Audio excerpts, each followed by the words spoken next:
الله الرحمن الرحيم الحمد لله رب العالمين اللهم صل وسلم وبارك على نبينا ومولانا محمد مصطفى صلى الله عليه وسلم رب اشرح لي صدري ويسر لي أمري واحلل عقدة من لساني يفقه قولي أما بعد mes chers frères et sœurs en islam, notre rappel d'aujourd'hui va s'accentuer sur un point dont on a tendance à oublier mais qui ne nous oublie point.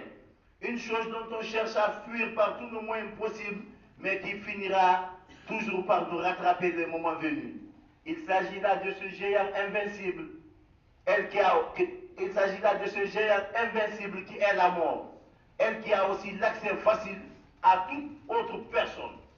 Même si tu étais gardé par l'armée la plus puissante au monde ou traité par les meilleurs médecins du monde, elle s'en fout de ça. Vous savez, parler de la mort, c'est obéir au hadith du prophète Muhammad sallallahu alayhi wa sallam qui nous dit quelque part il dit ici, parlez souvent, évoquez souvent ce qui coupe le goût de la vie d'ici-bas. Pendant que tout va bien, tu as fini tes études, te voici DAF quelque part, te voici DG quelque part, tout commence à marcher, les comptes on commence à recharger, on commence à voir les villas, les RAV4 sont là, les V8 sont là. En tout cas, la belle vie commence.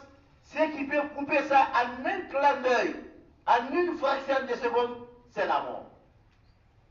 Même un coup d'État, on ne le fait pas en une fraction de seconde, ça prend du temps. Mais tout ce qui peut venir séparer un président de son pouvoir en un clin d'œil, c'est la mort. Donc le prophète dit, parlez souvent de ce qui coupe le goût de la vie d'ici-bas. Pendant que tout va bien, et puis d'un seul coup, tu te retrouves à l'au-delà. Vous savez, la mort là, c'est un décret qu'Allah a décrété. On peut dire par là, Allah lui tient toujours à ses promesses. Comme il l'a dit quelque part, كل نفس ذائقة الموت وإنما توفون أجوركم يوم القيامة فمن زهزح عن النار وأدخل الجنة فقد فاز وما الحياة الدنيا إلا متاع الغرور. Tout âme goûtera à la mort, sans exception, militaire, imam, président, haut cadre, quoi. En tout cas, si c'est l'âme qui est dans ton corps, tu goûteras aussi à la mort. Et ensuite il dit, certes après la mort, chacun d'entre vous aura sa récompense. Mais serait bien heureux ce jour-là, cette personne qui serait épargnée de l'enfer et introduite dans le paradis. Et comme on ne connaît pas c'est quoi cette vie dont on est là à se battre pour gagner des hectares de terrain, pour gagner des villas, pour avoir des fonctions, des promotions, pour préparer pour toi, préparer pour ton fils, préparer pour tes petits-fils, ainsi de suite, alors Allah dit que la vie d'ici-bas n'est qu'une jouissance éphémère. C'est juste pour un petit temps. Ce n'est jamais pour l'éternité. C'est juste pour un jour, pour un petit temps, et puis tu quittes comme si tu n'avais jamais goûté. Et il dit encore quelque part, Kullu man alayha fani, wa yabqa wajhu rabbika dhul jalali wal ikram.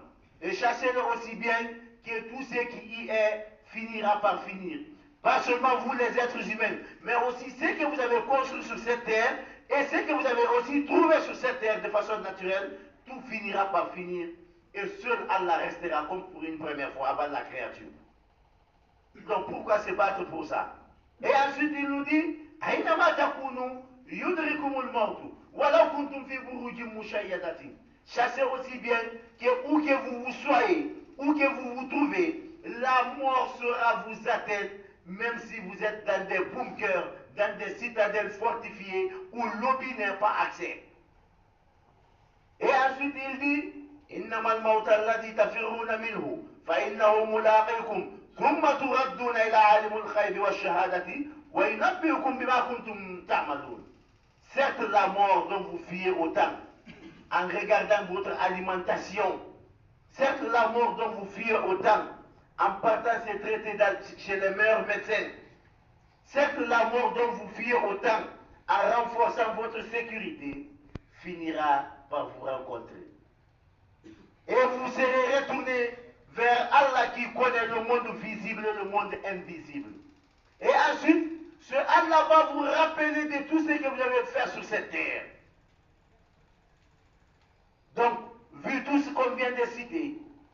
conseille une chose. واتقوا يوما ترجعون فيه إلى الله ثم توفى كل نفس ما كسبت وهم لا يظلمون. Alors, sachant bien que la mort est inévitable, on va mourir.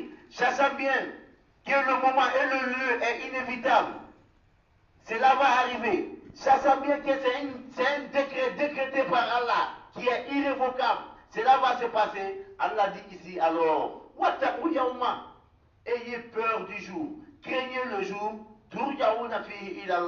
le jour où on vous retournera vers votre Seigneur. Toi qui m'écoutes, aie peur le jour que tu vas aussi mourir. Parce que tu as compris que rien ne peut t'empêcher de cela. Tu as vu les grands gaillards plus que toi qui sont morts. Tu as vu les milliardaires qui sont morts. Tu as vu les chefs qui sont morts. Tu as vu les grands connaisseurs qui sont morts. Tu sais que toi aussi c'est inévitable. Alors aie peur du jour que tu seras retourné vers ton Seigneur. Et Allah a bien parlé ici. Il dit qu'il sera récomplété pour chacun ce qu'il a commencé sur cette terre. Donc si tu étais sur le bon chemin, c'est ce qu'Allah va récompléter. Si tu étais sur le mauvais chemin, c'est ce qu'Allah va récompléter. C'est pour cela qu'il dit Wahum la yuzamoun. Et ils ne seront point lésés ce jour-là. La preuve est quoi? Allah dit que le jour du jugement dernier, nous scellerons leurs bouches, nous fermerons la bouche du fils d'Adam. Et nous ferons parler leurs bras, leurs mains. Et leurs pieds en témoigneront de tout ce qu'ils ont fait.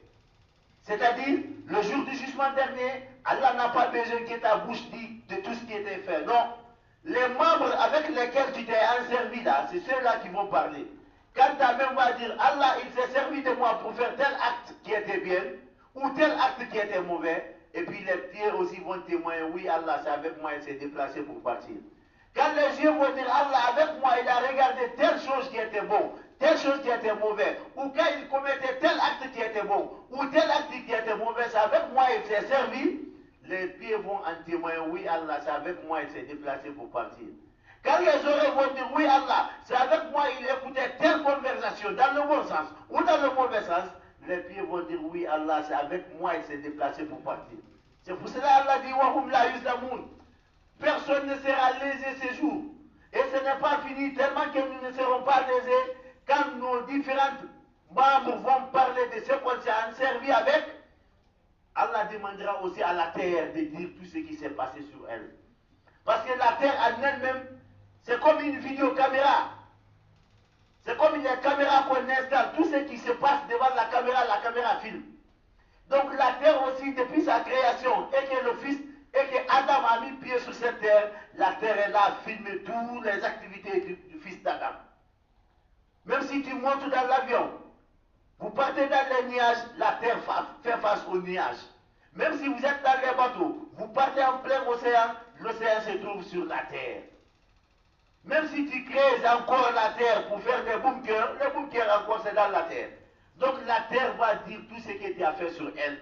C'est là où Allah dit إذا زلزلت الأرض زلزالها وأخرجت الأرض أثقالها, que lorsque la terre va trembler d'un tremblement terrible et que la terre va faire ressortir tout ce qui était en elle et Adam et ce que Adam aussi a mis sur elle.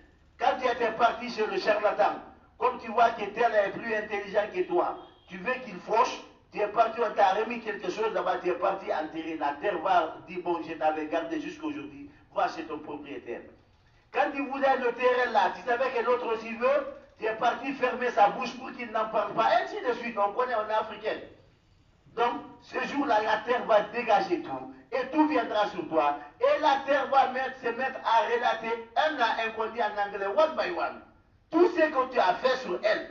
Quand la terre va t'appeler, telle personne, le fils de tel et la fille et de tel, oui, depuis sa naissance, il avait fait tel, même quand tu étais bébé là, ce que tu as fait, c'est que toi-même tu ne connais pas, la terre va te dire ce jour-là.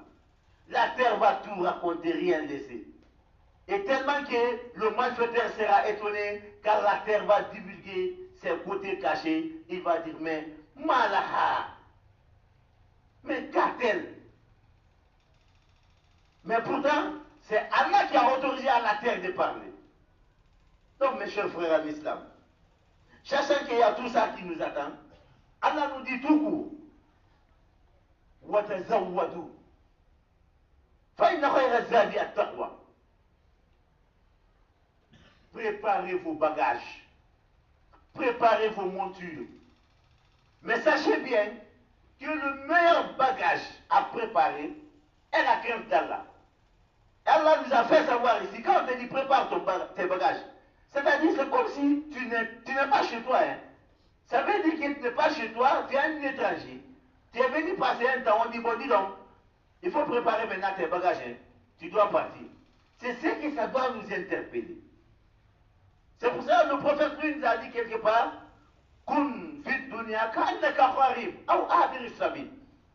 il faut te comporter sur cette terre comme un voyageur ou un étranger.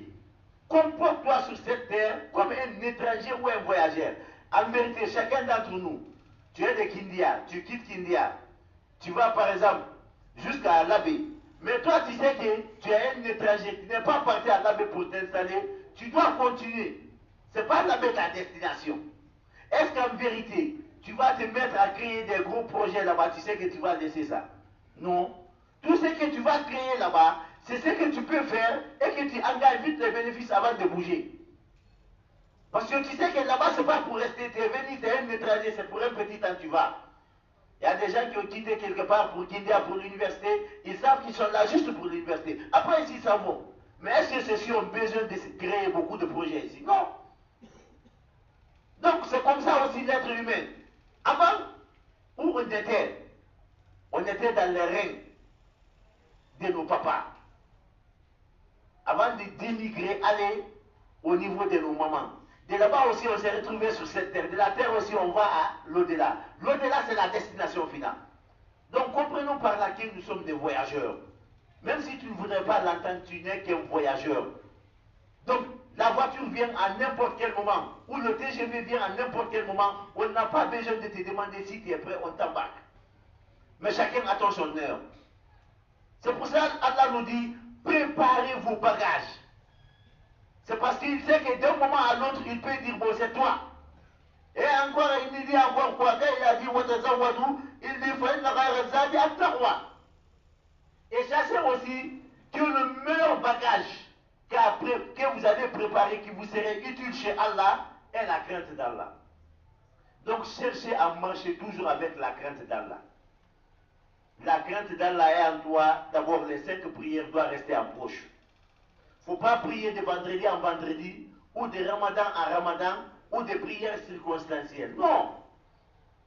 Il faut prier chaque jour les 5 prières. Parce qu'il y a un verset coranique qui trompe un peu les gens.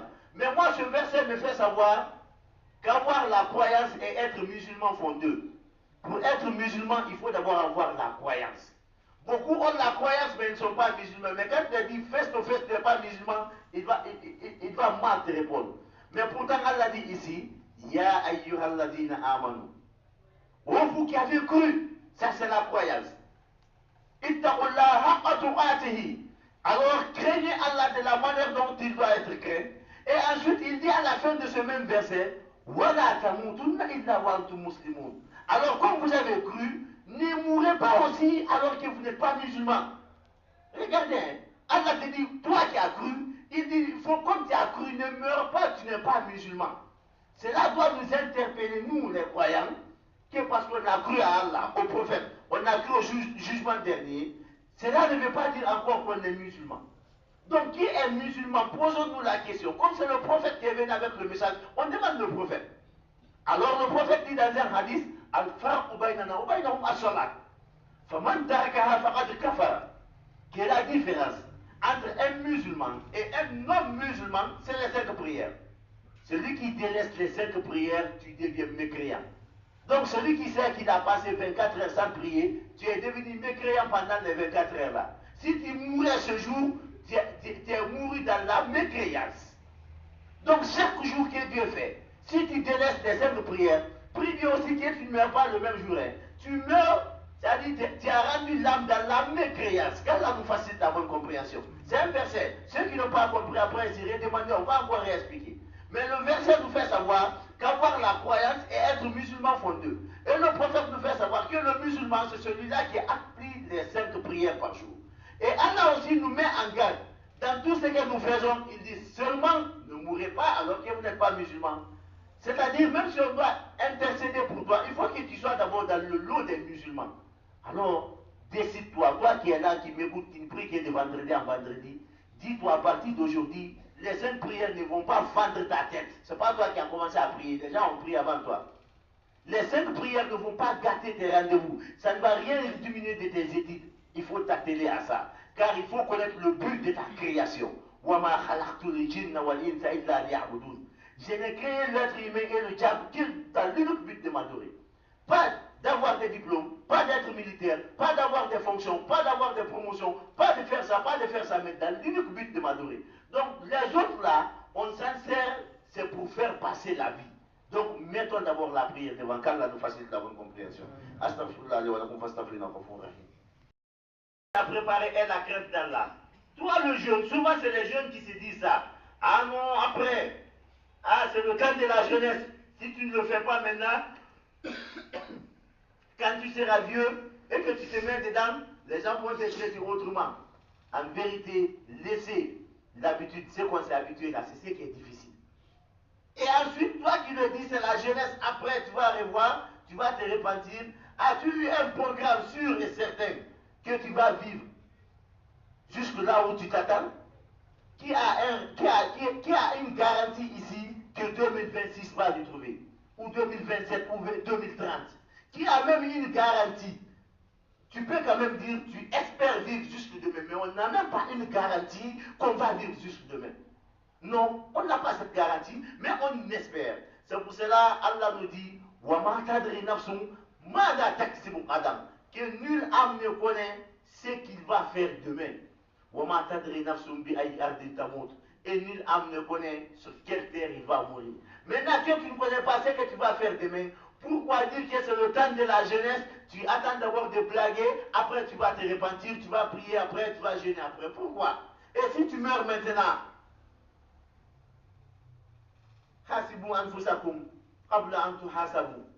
que chacun se juge avant que le jour du jugement ne vienne. Et sachez aussi une chose, que nous partirons tous chez Allah en égalité. La différence se fera chez Allah, mais ici là, avant de bouger là, nous bougerons tous avec les mêmes noms, avec les mêmes traitements, avec les mêmes hébergements. Toute personne, quand tu meurs, on va t'appeler le corps. Si tu étais fou, quand tu meurs, on dit envoyer son corps. Si tu étais un grand bandit, un coupeur de route, quand tu meurs, on dit envoyer son corps. Si tu étais un chef militaire, quand tu meurs, on ne dit pas général ni colonel, on dit envoyer son corps. Et si tu étais président, quand tu meurs, on dit envoyer son corps. Et si c'est l'imam, on dit envoyer son corps. Vous avez vu, une fois que tu meurs, tu perds tous les titres que tu avais sur cette terre. Vous partirez tous avec les mêmes noms chez Allah en vous appelant le corps. Et quelle qu'en soit la vie là que tu as, les milliards que tu as dépensés, même ta famille ne veut pas que tu passes la nuit là-bas en tant qu'un corps. Ils vont dire, imam, envoyez-le à la mort. Donc, on envoie tout le monde où? À la mort. Et là-bas, il n'y a pas une différence dans le lavage. On vous lave tous de la même manière. Et vous avez tous les mêmes demeures qu'on appelle la tombe. D'autres avaient des villas, d'autres avaient des maisons simples, d'autres n'avaient pas de maison. Ils partaient de maison en maison, de maison en maison. Parfois, ils n'ont même pas le moyen de payer location. D'autres même dormaient dehors. Mais ici, vous avez tous eu les mêmes demeures qu'on appelle la tombe.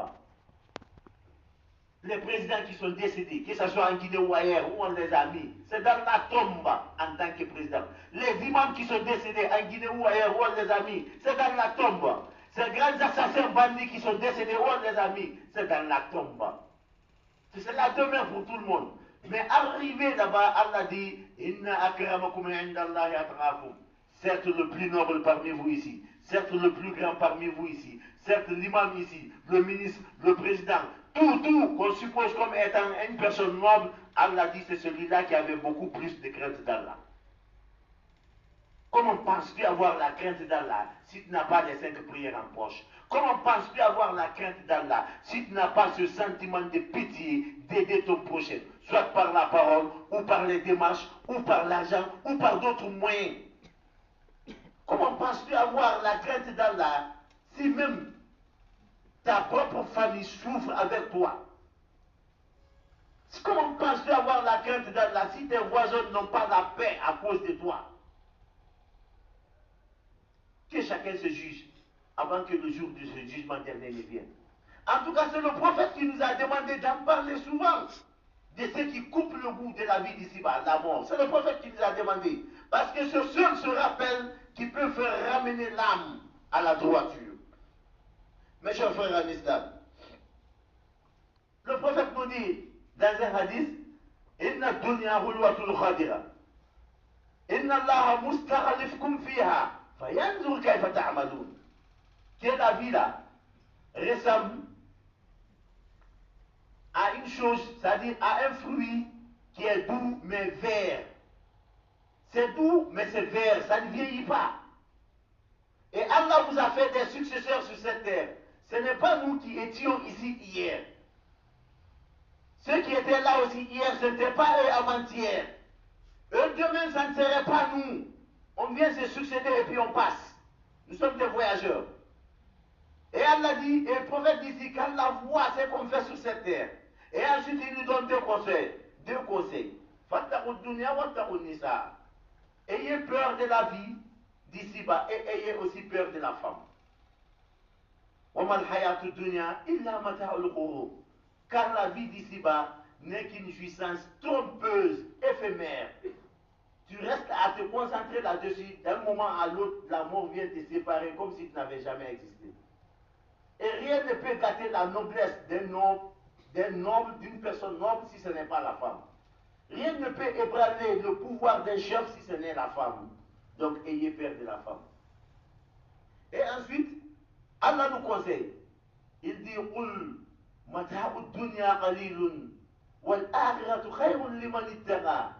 aujourd'hui, le prophète n'est pas là. C'est au prophète qu'on a dit de dire. Aujourd'hui, nous sommes chargés de vous le dire. Vous aussi de dire ça aux autres. On dit, la jouissance de la vie d'ici-bas, même si tu avais l'argent comme Elon Musk, plus de 400 milliards, la jouissance de la vie d'ici-bas n'est qu'éphémère, n'est que petit temps, n'est qu'une jouissance trompeuse. La vie de l'au-delà, c'est ce qui est meilleur pour ceux-là qui craignent Allah. Pour les criminels, la vie de l'au-delà, ce n'est pas meilleur. Hein? Là-bas, c'est le châtiment pour eux. Mais pour les personnes qui ont la crainte d'Allah, Allah dit que la vie de l'au-delà est meilleure. Pour savoir que la vie de l'au-delà est meilleure, là-bas, c'est pour l'éternité. Il dit quelque part, Inna yawman inda rabbika ka alfi sanatin mimma ta'udun. Une journée de vie de l'au-delà équivaut à 1000 ans que vous comptez sur cette terre. C'est-à-dire, toi qui es là, gourmand de la vie d'ici-bas, tu veux tellement gagner la vie d'ici-bas, tu n'as pas le temps d'adorer Allah, tu es devenu avare, tu es devenu méchant, tu veux tout pour toi. Dieu dit que pour avoir l'équivalent d'une journée de vie de l'au-delà, il faut avoir 1000 ans ici.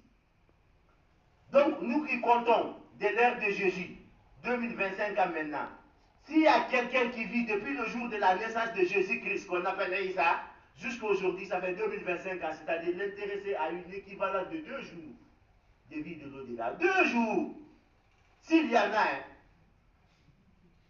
Donc cela veut dire que même si tu allais avoir 100 ans, parce que les gens souhaitent avoir longue vie, je souhaite avoir 100 ans, je souhaite avoir 200 ans, même si Dieu te donnait 200 ans de vivre sans maladie. Pharaon a vécu 400 ans sans maux de tête, sans maux de dents. Il partait à la douche de 40 jours en 40 jours. 400 ans. Mais il n'a pas eu pendant ces 400 ans la moitié d'une journée de vie. Parce que Dieu dit qu'il faut avoir 1000 ans pour avoir une journée. Ce n'est pas une semaine ni un mois, voire un an, une année. Pour avoir une journée de vie, ça équivaut à 1000 ans. Cela veut dire quoi? Pourquoi maintenant toi, à ton âge, tu as tes 30 ans, 25 ans maintenant, ou voire plus, tu es là encore jusqu'à présent, tellement gourmand pour la vie d'ici-bas que tu ne penses pas à l'au-delà. C'est-à-dire, tellement que tu es gourmand pour la vie d'ici, bah, ça a pris ton temps. Tout ce que tu vois que ça peut t'empêcher de gagner tes business ici, tu préfères laisser la prière pour ça. Tu préfères être avare pour avoir toujours les comptes gagnés. Tu préfères faire pleurer quelqu'un pour avoir toujours les terrains à ton nom. Pourtant, tout ça là, même si Dieu te laissait jouir pendant 100 ans, tu n'allais pas avoir, même si on disait 1 heure de vie de l'au-delà, tu n'allais pas avoir. Qu'Allah nous facilite la bonne compréhension. Moi, ayant compris que même si j'allais vivre 100 ans, et puis pas dans la maladie, dans la santé, et que tout est à ma disposition, comme la reine Elisabeth a vécu, elle n'a pas pu avoir même un tiers, même on peut dire même un quart de la vie d'une journée de vie de l'au-delà, vu tout ce qu'elle a vécu. Et toi, tu n'auras pas ça, moi aussi, je n'aurai pas ça. Qu'Allah nous facilite la bonne compréhension. Alors, mes chers frères et sœurs à l'islam, mettons Allah devant. Tout ce que nous faisons, accompagnons par la religion. Et sachez bien que vous avez beaucoup de camarades qui ont rendu l'âme avant l'université. D'autres ont rendu l'âme ici. D'autres, c'est après avoir fini, on dit on vient de faire leur remise et puis pas, sans même goûter aux fruits de son diplôme. Personne ne sait quand est-ce qu'il va partir. Donc à chaque jour, prépare-toi, dis-toi que peut-être c'est le mois là, c'est la semaine là. Peut-être c'est ce qui vient. Hein? Ibn Omar dit quelque part, le fils d'Ibn Omar, radiallahu anhuma, il dit Ida amsayta fala tantaziri sabah. Wa ida asbahta fala tantaziri masa. Quand il a compris tout ce qu'on vient de dire ici au sujet de la mort, il dit ce que je comprends par là. Quand la soirée te trouve, ne t'attends pas au matin. Cela veut dire quoi? Il faut te comporter bien envers toi et Dieu de façon verticale et de façon horizontale entre toi et tes semblables êtres humains. Ne pense pas que le matin va te trouver. Et quand le matin te trouve, ne t'attends pas que le soir va te trouver. Parce que si tu te dis que je ne sais pas si je vais vivre jusqu'au soir, il est l'heure de prière des jours, attends, je vais aller faire. Il est l'heure de prière, je vais aller faire. Peut-être c'est les 2 prières là seulement qui te restent sur cette terre. Ah. Est-ce que vous voyez? Et ensuite il dit وَخُذْ مِنْ صِحَّتِكَ لِمَرَضِكَ وَمِنْ حَيَاتِكَ لِمَيْتِكَ. Il faut chercher pendant que tu as la bonne santé, il faut préparer aussi la maladie dans ça. C'est-à-dire, quand tu es en bonne santé là, il faut être droit, il faut avoir les 5 prières en poste, il faut avoir ce bon comportement, cette bonne manière de faire. Là, quand tu tombes malade, tu es toujours considéré parmi les bienfaiteurs. Ce que tu ne peux pas faire là, parce que tu es malade, pourtant tu le faisais avant, Dieu va toujours te mettre dans le lot. Et si tu étais une bonne personne, un bon pratiquant, qui cherchait Dieu dans tout ce qu'il faisait, même après ta mort, Dieu va te considérer aussi ainsi. Mes chers frères en islam, on est pris par le temps, mais sachez bien que Jibril avait dit au prophète, Ishma shi'ita, fa'innaka mayyit. Vis comme tu le veux, mais sache que tu vas mourir. Wahabib man shi'ita, fa'innaka mufariquhu. Et aime aussi ce que tu veux, ou aime celui que tu veux, tu t'en sépareras, si ce n'est pas Dieu. Tout ce que tu vas aimer sur cette terre-là, tu finiras par te séparer. Wa'amal ma shi'ita, fa'innaka magidiyum bihi. Et travaille aussi comme tu veux, mais sache que tu ne seras payé que de ce que tu fais. Tu ne seras pas payé d'une autre chose.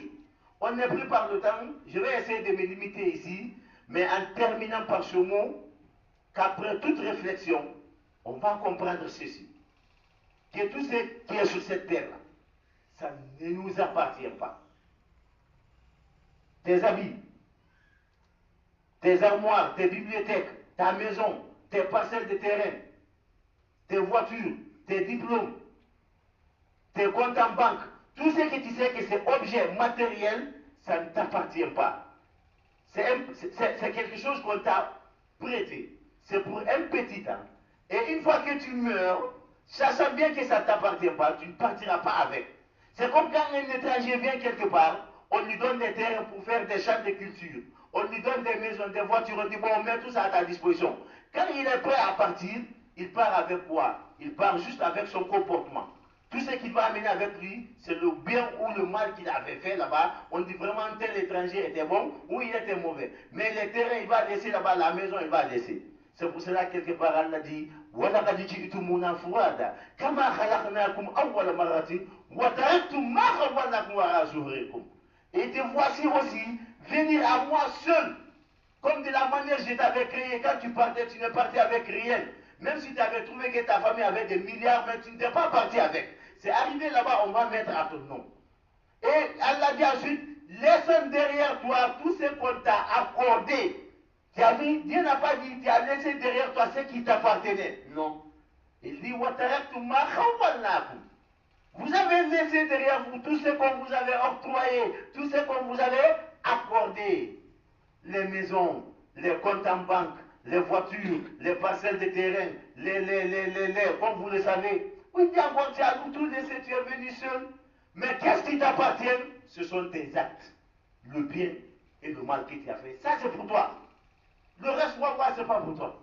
Quand tu meurs, ton ennemi même peut venir décider ça derrière toi.